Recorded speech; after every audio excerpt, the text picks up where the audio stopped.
बढ़ चढ़ के कह रहे हैं ओबीसी को और मुस्लिम वर्ग को मिलना चाहिए मौका। तो आप इसी देश में रह रहे हैं ना, क्या हिंदू नारी आपके लिए कोई मैटर नहीं करती? एक महिला तब भी किसी पार्टी के लिए उतरती है जबकि उस पार्टी ने उस महिला के लिए कुछ उतर के करा हो। उन्होंने हम बहनों के सपने को पैरों के नीचे रोन दिए। मोदी जी हर एक बहन बेटी को एक बराबर देख रहे हैं। आप लोगों को पार्टियों में क्यों बांट रहे हैं? ओबीसी मोर्चा, मुसलमान मोर्चा क्यों कर रहे हैं? क्योंकि ये लोग देश को बांटना चाह रहे हैं, लड़वाना चाह रहे हैं। विपक्ष समर्थन उसको करना पड़ेगा। विपक्षियों को कैसे पता चलेगा कि उन्होंने कहाँ गलती की है? हम धरना प्रदर्शन करके अपनी आवाज उठा के आक्रोश व्यक्त करके ही तो बता सकते हैं कि कहाँ गलती। कम पढ़े लिखे वो भी समझदार है, डिफरेंस तो समझ आता है। जब महिलाओं का हक मार लोगे तो महिलाएं बताएंगी तो सही कि हक मारा गया उनका। जब तो बताएंगे नहीं, पता कैसे चलेगा? क्या नाम हुआ मैम? मेरा नाम सरीना चिबड़ है। क्या लग रहा है, मतलब आक्रोश अलग अलग हिस्से में हम देख रहे हैं, विपक्ष का भी लगातार प्रदर्शन कर रहा है, कांग्रेस की तरफ से भी अलग अलग हिस्सों में प्रोटेस्ट हो रहा है। वो कह रहे हैं कि हम महिला के समर्थन में है, बीजेपी वाले सरकार महिला विरोधी है। बीजेपी वाले अगर सरकार महिला विरोधी होते तो वो 33% आरक्षण महिलाओं के लिए बिल्कुल भी ना देते। आज आप एक बात बताइए, बांग्लादेश में आप देख रहे हैं, बंगाल में आप देख रहे हैं कि मोदी जी ने एक साधारण महिला को अपने साथ में बिठा रखा था जो जिनकी बेटी एक रेप विक्टिम है, और उस महिला के साथ सबकी सहानुभूति है। वो एक आम परिवार की महिला है। मोदी जी को उसको ऊपर बिठाने की क्या जरूरत पड़ी थी हमारे आदरणीय प्रधानमंत्री जी को? मुझे पता पॉलिटिकली पार्टी जो है वो इसके लिए क्या कहेंगी कि उनको वोट आंकड़े लेने थे तभी उन्होंने बिठा दिया ऊपर, ये क्योंकि उनकी सोच है। बट मोदी जी की जो सोच है हमारे प्रधानमंत्री जी की, वो बहुत डिफरेंट है। वो एक आम औरत को कब उठा के गद्दी पे बिठा देंगे नहीं पता होता। लेकिन चर्चा ये भी उनके लिए लेकर ये भी चर्चा हो रही है कि वही महिला जब कांड हुआ था तो उसके बाद प्रधानमंत्री से, गृह मंत्री से मिलने के लिए कितना गुहार लगाई, लेकिन तब उनसे कोई नहीं मिला। आज चुनाव आया तो उनको सीट दे दिया गया, टिकट दे दिया गया, और उनके लिए रैली में खुद प्रधानमंत्री उनके लिए जनसभा कर रहे हैं। तो ये पॉलिटिकल एंगल ही दिया जा रहा है विपक्ष के द्वारा। अगर उनकी बेटी के लिए आज भाजपा पार्टी ना उतरी होती, उनका सहयोग ना करा होता, आज मुझे नहीं लगता कोई भी माँ जिसकी बेटी के साथ रेप हुआ हो वो किसी भी पार्टी के सपोर्ट में उतरेगी बैठने के लिए, जिसने अपनी एक बेटी घर की गवा दी हो। आप खुद भी एक नारी हैं, आप खुद जानते हैं एक महिला तब भी किसी पार्टी के लिए उतरती है जबकि उस पार्टी ने उस महिला के लिए कुछ उतर के करा हो। तो ये बोलना तो बहुत कम आंकेंगे, क्योंकि एक माँ जिसने अपनी जवान लड़की को खो दिया, वो अगर उस पार्टी को सपोर्ट कर रही है तो उसको पता है उसी पार्टी ने उसका सपोर्ट करा, तभी आज वो उनके साथ खड़ी है। और दूसरी बात मैं बोलना चाहूँगी, राहुल गांधी जी जब वहाँ पे पार्लियामेंट में बैठे थे, प्रियंका गांधी जी बड़ी उत्सुकता से तालियां बजा रही थी। एक महिला होने के नाते वो तालियां अपने भाई की बातों पे बजा रही थी। वो कह रहे थे कि एक मैजिशियन होता है, वो ऑल ऑफ अ सडन एक कैप लेकर आता है, टोपी लेकर आता है, फिर उसके बाद वो गेंदे उछालता है। मैं भी उस समय छोटा था, मेरी बहन भी छोटी थी। आप किस समय की बात कर रहे हैं राहुल गांधी जी? उस समय तो आप फॉरेन में रह रहे थे, आप इंडिया में तो रह ही नहीं रहे थे। आपकी तो विदेश में पढ़ाई चल रही थी। आपको आज की डेट में हिंदी मातृभाषा में एक शब्द ढंग से बोलना नहीं आता। प्रियंका गांधी जी जब कोई भी बात बोल रही होती हैं तो वो स्पष्ट नहीं बोल पाती हैं, कभी कुछ बोलती हैं, अटक जाती है और ऑल ऑफ अ सडन हा हा हा हा हंस के उस बात को ढकने की कोशिश करती हैं। तो मैं आपको इतना बताना चाहती हूँ, एक ये राष्ट्रवादी देश है, ये हमारा भारत देश है जहाँ पे 33% आरक्षण सारी महिलाओं को मिलना चाहिए, और वही मोदी सरकार की सोच थी और उन्होंने ये कोशिश करी थी। बट इन लोगों ने क्या करा, उस आरक्षण को रुकवा कर मोदी जी के जो उन्होंने बहनों के लिए सोचा था, उन्होंने हम बहनों के सपने को पैरों के नीचे रोन दिया। वो कह रहे हैं कि हम महिला आरक्षण के समर्थन में हैं, हमने ये वोट किया है विपक्ष ने, तभी ये बिल पेश हुआ था। लेकिन अभी मोदी जी की चाल है, सरकार की चाल है, डिलिमिटेशन को लेके आना चाहते हैं, महिला आरक्षण नहीं लाना चाहते हैं, डिलिमिटेशन लाना चाहते हैं उसके आड़ में। आप एक बात बताइए, अगर 2023 से ये महिला आरक्षण का बिल हो रखा था, ठीक है, जैसे कि राहुल गांधी जी कह रहे हैं, तो अभी तक से कोई भी महिला आके वहाँ पे पार्लियामेंट में बैठी क्यों रही? 2023 से राहुल गांधी जी सो रहे थे, वो कह रहे हैं कि मैंने बिल पास करवा दिया, तो अभी तक से इस बात को क्यों नहीं स्पष्ट रखा गया? अब जब आज मोदी जी ने इस बात को खोला और महिला आरक्षण पास ही होने वाला था, एंड टाइम पे उसने ये बात कहकर उस बिल को दबा दिया। तो महिला विरोधी कांग्रेस पार्टी है, और अखिलेश जी जो हैं, जो बड़ा बढ़ चढ़ के कह रहे हैं ओबीसी को और मुस्लिम वर्ग को मिलना चाहिए मौका। तो आप इसी देश में रह रहे हैं ना, क्या हिंदू नारी आपके लिए कोई मैटर नहीं करती? क्या भारतीय नारी आपके लिए मैटर नहीं करती? मोदी जी हर एक बहन बेटी को एक बराबर देख रहे हैं। आप लोगों को पार्टियों में क्यों बांट रहे हैं? ओबीसी मोर्चा, मुसलमान मोर्चा क्यों कर रहे हैं? क्योंकि ये लोग देश को बांटना चाह रहे हैं, लड़वाना चाह रहे हैं। बट हम सारी महिलाएं एक है, किसी भी जगह से हो, चाहे ओबीसी मोर्चे से, मुस्लिम वर्ग से हो, हिंदू वर्ग से हो। और राहुल गांधी जी जो कह रहे थे ना टोपी पहनाने वाली बात, इतने सालों से वो केदार राहुल गांधी जी हैं जो जनता को टोपी पहनाने में लगे हुए थे और गेंदों की तरह आंकड़ों को कांग्रेस पार्टी इधर से उछाल के उधर कर रही थी। तो अब हम उन्हें खबरदार कर दे, वो हमारे बिल को पास करे ना करे, लेकिन हम धरना प्रदर्शन करके नारी शक्ति अपना बिल पास करवा के छोड़ेगी। क्या लग रहा है इस प्रदर्शन के बाद समर्थन होगा विपक्ष का? करना चाहिए, अगर नहीं होगा तो इससे बड़ा आंदोलन होगा। लेकिन वो कह रहे हैं कि चुनाव के बीच में जल्दी में हड़बड़ी में लाना चाहते हैं, जनगणना, जातीय जनगणना होना है, उसके बाद आना चाहिए, पहले ला रहे हैं, तो जल्दबाजी में ये जनता को भरमा रहे हैं, चुनावी लाभ के लिए हो रहा है सब कुछ। Ma'am, I am a business women, right? I am a business women. अगर मेरे सामने मेरा कॉम्पिटिटर खड़ा होगा और मेरी बिडिंग लगी हुई है तो नेचुरल सी बात है, मैं चाहूँगी मैं जीतनी चाहिए, सामने वाला नहीं। चाहे मुझे पता है सामने वाले जो है अपनी स्पष्ट बात रख रहे हैं, बिल्कुल सही रख रहा है और वो मुझसे बढ़िया बात को रख रहा है, लेकिन मैं कैसे ना कैसे करके उस बात को घुमाऊंगी और मैं चाहूँगी मैं ही जीतूँ, सामने वाला ना जीते। तो राहुल गांधी जी ने भी भाजपा को गलत साबित करने के लिए अपने आप को सही साबित करा और आरक्षण का बिल रुकवा दिया। बाकी मतलब ये जो महिला आरक्षण बिल है, अगर विपक्ष कह रहा है कि हम इसका समर्थन कर रहे हैं, बिल आना चाहिए, क्या लग रहा है जनता के ऊपर क्या प्रभाव जाएगा? जनता को जो आक्रोश है, जो बहनों का आक्रोश है, पहले तो कांग्रेस पार्टी के पास कुछ आंकड़े थे कि उन्हें वोट मिलेंगे, लेकिन जो उन्होंने बहनों का समर्थन नहीं करा और बिल पास नहीं होने दिया, तो अब मुझे लग रहा है बहुत जल्दी 2027 तक कांग्रेस पार्टी भी देश के बाहर होगी। क्या लग रहा है बंगाल में लाभ होगा बीजेपी को? बिल्कुल होगा, 101% होगा। अगले साल उत्तर प्रदेश में चुनाव भी है, क्या उसके पहले सरकार फिर से एक बार इस बिल को लेकर चर्चा करेगी? आप ये सोचिए, हमारे साथ में रेखा गुप्ता दीदी खड़ी होती थी जो हमारी आदरणीय सीएम दीदी हैं, ठीक है? वो हमारे साथ आम औरतों के साथ खड़े होते थे। फिर ऑल ऑफ अ सडन रातों रात अनाउंसमेंट हुई और अगले दिन हमें पता चला कि हमारी बहन जो है वो सीएम बन गई है देश की। हम बहनें कितनी खुश थी, कितनी प्रसन्न थी कि एक हमारे बीच में से उठी हुई बहन सीएम बन गई है।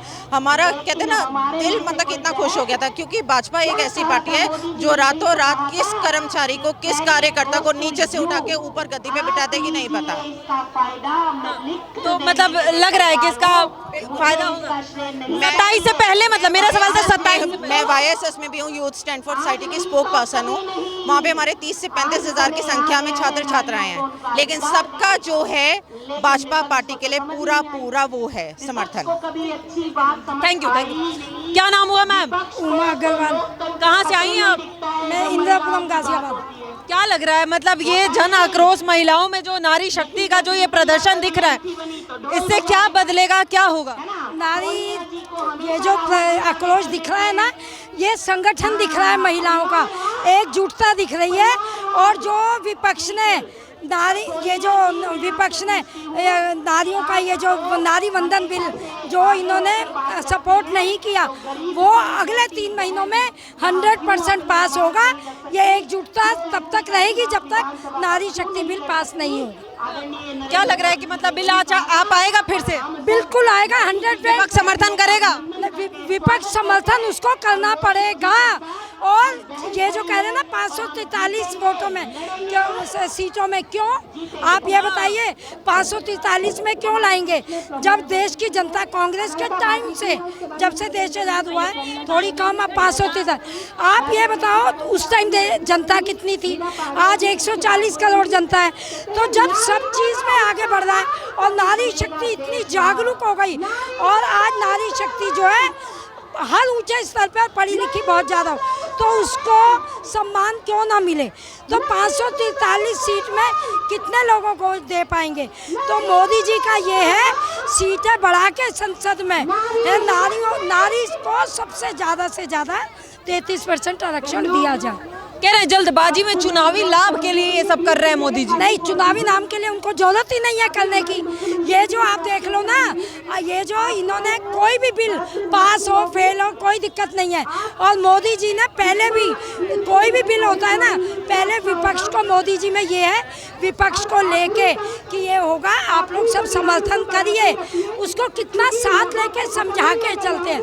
पर इनका एक प्रोपेगेंडा रहता है, मोदी जी ने जो भी करना है, जो भी करें अच्छा करें, तो उसका विरोध करना ही करना है।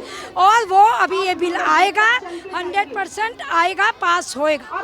ओके मैम, थोड़ा महिलाओं से आज ज़्यादा जरूरी है बात करना। लगातार अलग अलग दिल्ली के अलग अलग हिस्से से महिलाएं यहाँ मौजूद है और सबका एक ही नारा है कि विपक्ष पूरे तरीके से कांग्रेस पार्टी ही महिला विरोधी है।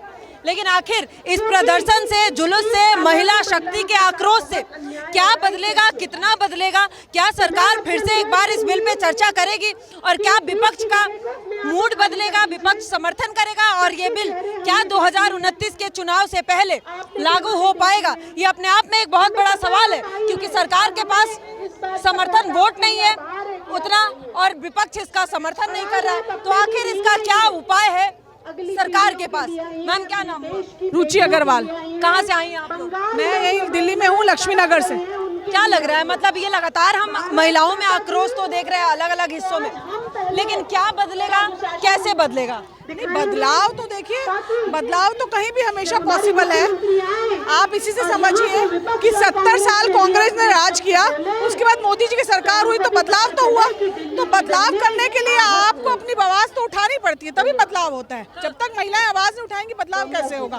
कैसे विपक्षियों को कैसे पता चलेगा कि उन्होंने कहाँ गलती की है? हम धरना प्रदर्शन करके अपनी आवाज उठा के, आक्रोश व्यक्त करके ही तो बता सकते हैं कि कहाँ गलती की है। प्रदर्शन वो भी कर रहे हैं, कांग्रेस की महिलाएं भी प्रदर्शन कर रही है महिला आरक्षण के समर्थन में, सरकार के विरोध में। नहीं, प्रदर्शन करना उनका भी हक है, लेकिन गलत और सही का डिफिनेशन तो होगी, गलत और सही पता तो चलेगा।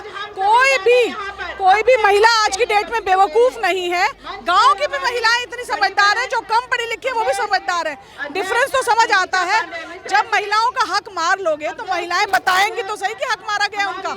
जब तक बताएंगे नहीं, पता कैसे चलेगा?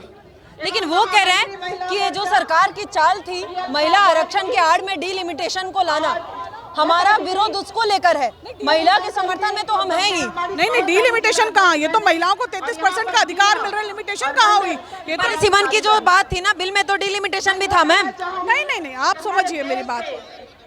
महापौर नहीं, डिलिमिटेशन ऐसे नहीं है। कोई अधिनियम जब बनेगा तो उसमें कुछ ना कुछ तो आपको एक ड्राफ्ट तो देना पड़ेगा, लेकिन सीटें भी तो बढ़ाई थी। डिलिमिटेशन कहाँ था उसमें?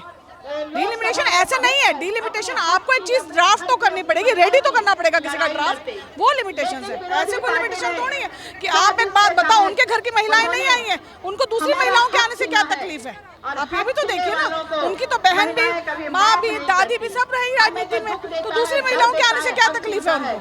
अपना हक लेना महिला। क्या लगता है, वाकई कांग्रेस महिला विरोधी है? हाँ जी, कांग्रेस महिला विरोधी है। हम बीजेपी के महिलाओं की, मोदी जी ने हमारे लिए सिर्फ थोड़ा सा सोचा था 33% आरक्षण के लिए कि महिलाओं की थोड़ी सी सेफ्टी हो, इन्हें भी भाजपा में थोड़ा सा उम्मीदवार बनाया जाए, मगर ये विपक्षी दल ने हमारे खिलाफ जाके ठीक नहीं किया। क्या बदल जाएगा? महिलाएं पॉलिटिक्स में आएंगी तो क्यों जरूरी है महिलाओं को राजनीति में आना? महिलाओं को मौका मिलेगा भाजपा में जुड़ने का, उनको थोड़ा सा स्वतंत्र होने का मौका दिया मोदी जी ने। हमारे विपक्षी दलों ने ये ठीक नहीं किया। जिस तरीके से ये लगातार विपक्ष महिला आरक्षण बिल का विरोध किया, ये बिल लागू नहीं हो पाया, इससे पूरे महिलाओं में एक आक्रोश है। खास करके बीजेपी की जो कार्यकर्ता महिला है उनमें एक आक्रोश देखने मिल रहा है। लेकिन आखिर इस आक्रोश का प्रभाव क्या होगा? क्या फिर से सरकार इस पर चर्चा करेगी? क्या विपक्ष का मत बदलेगा? आखिर विपक्ष को किस तरीके से मनाया जाएगा, ये सरकार के लिए अपने आप में एक बहुत बड़ा टास्क है, क्योंकि सरकार के पास उतना समर्थन है नहीं। सरकार अकेले बिल को ला सकती नहीं है जब तक विपक्ष का समर्थन नहीं होगा। तो अब ये अपने आप में एक बहुत बड़ा टास्क है कि आखिर विपक्ष को कैसे मनाएंगे और विपक्ष किस बात पर जाकर तैयार होगा इस आरक्षण को लाने के लिए। सरकार की पूरी कोशिश है कि 2029 के चुनाव से पहले ये बिल लागू हो जाए, लेकिन आखिर लागू होगा, सरकार की अब अगली चाल क्या होगी?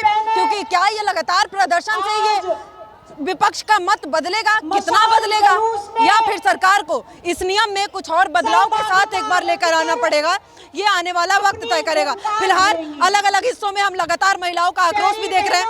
खास बात यह है कि कांग्रेस वाले भी, विपक्ष वाले, महिला भी लगातार इसमें प्रदर्शन कर रही है, अपना महिला आक्रोश दिखा रही है, अलग अलग सरकार को महिला आरक्षण के विरोधी बता रही है।